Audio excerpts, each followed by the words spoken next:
আসসালামু আলাইকুম প্রিয় গায়েস, আজকে চলে আসলাম সেই রাঙামাটি। তো এখানে দেখেন কচুর ক্ষেত, তো বিশাল এরিয়া। তো এর পাশে আছে মনে করেন হলুদ ক্ষেত। তো তার পাশে ওই দিকে আছে হলো কলার বাগান। মাশাল্লাহ, এই দিকে হলে আবাদ আর আবাদ। সামনে কিছু আছে আনারসের বাগান, আর তার সাথে সৌন্দর্য দেখার জন্য আছে হলো পেঁপে গাছ। কি সুন্দর পেঁপে ধরেছে।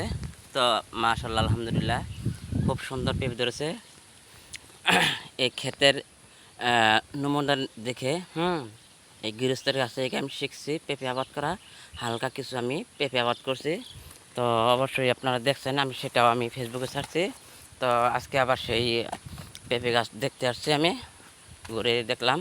তো প্রত্যেকটা গাছেই সালা পেঁচ দিয়ে রাখছে, যে পেঁপে জানি কখনো নষ্ট না হয়, পেঁপে জানি কোনো ক্ষয়ক্ষতি না হয়, পোকামাকড় আক্রমণ না করতে পারে। দেখেন কি সুন্দর পরিবেশ, মাশাল্লাহ। তো পাকা রাস্তা, ইটের সোলিং,